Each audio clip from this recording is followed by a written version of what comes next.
Tuan Speaker. Okey, sebelum saya mula, saya cuma nak put on record. Ada soalan kepada Timbalan Yang Dipertua tentang kekosongan peraturan 3 yang Dipertua tidak jawab dan minta saya teruskan. Saya nak rekod, inilah kali pertama dalam sejarah Parlimen ada persoalan tidak dijawab oleh Yang Dipertua, sama dia takut nak jawab atau dia tidak layak untuk jawab. Baik, soalannya. Podison, saya sebut tadi sebab ada lain-lain sebab, ada usul daripada Yang Amat Perdana Menteri dan disokong oleh ini. Itu lain-lain sebab, peraturan 3, lain-lain sebab. Baik. Mana peraturan mesyuarat yang mana? Okey. Sana pun banyak rekod. Lain-lain sebab boleh. Ya. Baik. Peraturan mesyuarat yang mana? Boleh saya sambung. Saya hanya tinggal 1 minit, masa pun telah berjalan, saya nak berikan kepada sebelah Pasir Baik. Putih. Sebelah Baik. sini pula. Terima kasih. Yang Dipertua, saya telah sebut Baru 10 minit. Tak. bahawa Belum Saya start dah lagi sebut masa. Masa saya yang time. Itu cuma teknikal. Oh, sekarang Ya. you hebat. Sekarang you gagas. Tadi nak poin jawab soalan poin tak poin boleh. saya teruskan. Saya seperti yang saya sebutkan tadi, dalam sejarah Parlimen di Malaysia, ini adalah kali pertama seorang Yang Dipertua yang bertugas dengan cemerlang disingkirkan. Perdana Menteri dalam membawa usul tidak memberi apa-apa penjelasan. Apa sebabnya? Apakah kerana tidak ada kelayakan? Adakah kerana salah guna kuasa ataupun pelanggaran hukum? Tidak ada. Jadi oleh demikian, saya nak jelaskan dalam sejarah kita, kalau berlaku dulu sama ada setelah pembubaran Parlimen ataupun dalam kes Tan Sri Nik Ahmad Kamil tahun 1977 atau Tun Syed Nasir 1982 bila speaker meninggal dunia masa sidang Parlimen. Maka Perdana Menteri pada keesokannya, Tun Hussein On pada ketika itu, mulanya telah mohon menangguhkan sidang selama 2 minggu. Dan begitu juga pada bulan Mac bila Tun Syed Nasir meninggal, kemudian ditangguhkan atas usul Perdana Menteri Tun Mahathir ketika itu. Dan tetapi ada pilihan raya, maka diganti dengan yang baru. Kali ini tidak ada perkara yang berlaku. Ya. Dan oleh demikian kita nak bagi tahu, bagi pendapat saya Yang Dipertua, Tan Sri Arif telah menjalankan tugas dengan cemerlang. Dalam sejarah Parlimen, dia bentuk select committees yang belum pernah dilakukan sebelumnya. Caucus Parlimen mengenai governance dan memberikan ruang beberapa perubahan yang sedang diteruskan.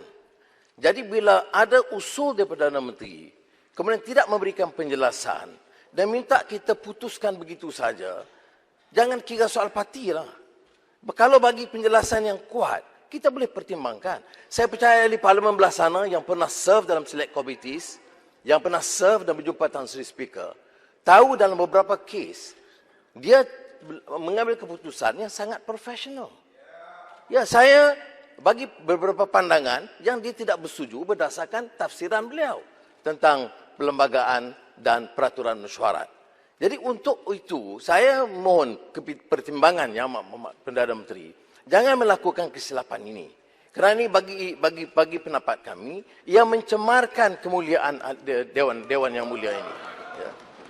Kalau ada seorang speaker yang berjalan dengan penuh kewibawaan, punyai impressive credentials dan track record yang baik, kita nak gunakan kuasa sewenang-wenang kerana kita anggap kita punya majority, maka menyingkirkan sidang ini atas alasan ada calon baru. Saya nak bagi tahu, setelah 3 bulan, katalah speaker yang baru datang, kemudian atas alasan calon baru, tukar lagi. Alasan itu sangat tidak munasabah. Alasan ada calon baru yang dipilih oleh Perdana Menteri sangat tidak munasabah. Jadi saya nak tekankan, Perdana Menteri, kita boleh pertimbangkan. Jika Perdana Menteri mengemukakan alasan yang kukuh, mengapa seorang speaker yang menjalankan tugas dengan baik dan cemerlang mau digugurkan, dan ini mau digugurkan tanpa sebarang alasan. Saudara, apa conscience kita sebagai ahli parlimen? Termasuk timbalan Yang di-Pertua, yang biasa bekerja dengan Yang di-Pertua. Apa conscience kita? Di mana salah dia? Mau diaibkan dia begitu rupa? Di mana kesalahan dia yang menyebabkan dianggap salah untuk meneruskan tugas ini? Jadi saya harap rakan-rakan ahli parlimen dalam hal ini, kerana dia tidak akan menjejaskan kedudukan dan kekuatan Kerajaan Perikatan Nasional. Tetapi saya harap betul-betul terkeluar daripada pertimbangan peribadi atau parti. Saya tidak fikir munasabah untuk ahli parlimen menggunakan kuasa mereka memecat seorang speaker Dewan Rakyat yang begini cemerlang. Ya, saya minta semua, termasuk Menteri Agama, prick your conscience. Di mana boleh kita terima ini? Kita pecat orang tak ada sebab. Dan lantikan ini, saudara, dulu pun dalam pengalaman kita, ada beberapa keputusan yang kita tidak setuju keras dengan keputusan speaker sebelum ini. Tapi dalam kes Tan Sri Ariff, selama menjalankan tugas, selain daripada menjalankan tugas sebagai speaker di Dewan, menjalankan tugas dengan tekun. Percaya bahawa parlimen harus diangkat martabatnya. Percaya bahawa staf diberikan kemudahan yang baik dan pengiktirafan yang baik oleh kerajaan. Percaya bahawa jatuhan kuasa yang banyak dikemukakan. Dan pernah bila saya ketemu, dia tekankan kepada saya, perlu, dia kata, Yang Berhormat, supaya kita pastikan penyertaan dari parti-parti yang lain termasuk pembangkang. Ini suara speaker. Ya. Saya cakap benar. Bila kita jumpakan nama jawatan kuasa, dia cadangkan supaya penyertaan ahli-ahli mewakili semua parti. Penjelasan boleh? Dia nak Penjelasan boleh? Sila. Pak Datuk Yang di-Pertua. benarkan. Pasti salah. Sila. Ringkas saja. Saya nak bertanya kepada Yang Berhormat Paul Dickson. Sahabat saya lama. Apa yang berhormat anda ni sebenarnya? What is your real intention? We have changed the government. Give a chance lah. What is your real intention? The government, kita ikutkan kehendak kerajaan dahulu. Sekarang kerajaan ini ikutlah kehendak kerajaan kita pula. Itu as simple as that. Pasti salah. As simple as that. Jawapan saya Yang di-Pertua, di Timbalan Yang di-Pertua, ialah jelas. Saya nak tanya, mengapa seorang speaker yang ada kewibawaan dan rekod yang cemerlang mau disingkir tanpa sebarang alasan? Mengapa anggap ahli parlimen ini pak turut sehingga tak boleh fikir? Ada usul penting, tak payah bagi apa-apa alasan. Saya nak tanya mantan Perdana Menteri pun ada di sini. Apakah mungkin seorang Perdana Menteri usulkan hal yang penting, tak payah bagi alasan dan gugurkan dia? Itu kerana pertimbangan politik semata-mata. Jadi saya harap ada waktu, beri penjelasan dulu, kemudian kita bahas. Perkhidmatan Pau. Kita minta supaya Perdana Menteri bangun, berikan alasan mengapa mesti digugurkan. Pasir putih bagi alasan.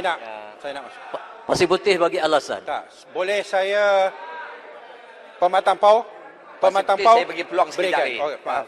Pak Dickson. Ya. Boleh tanya. Saya mengamati ucapan Yang Berhormat Pak Dickson. Alasan yang diberi oleh Perdana Menteri memang tidak ada alasan.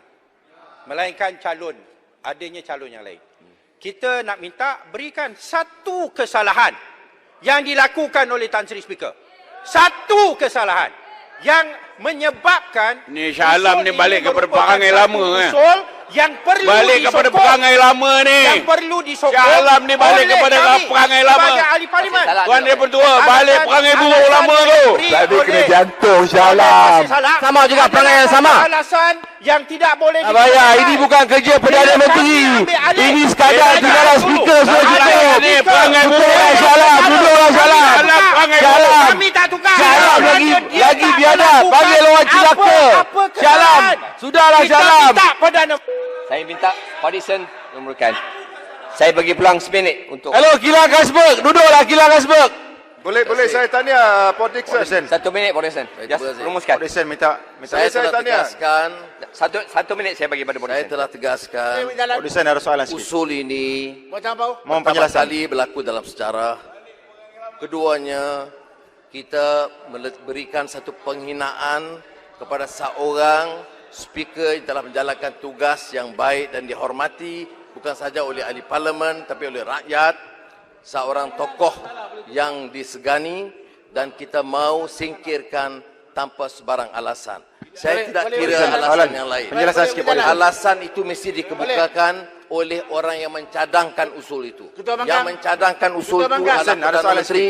Perdana Menteri mesti ada kesediaan, kesungguhan, keberanian untuk menjelaskan alasan sebelum kita bahas. Terima kasih Yang Berhormat Pak Dixon.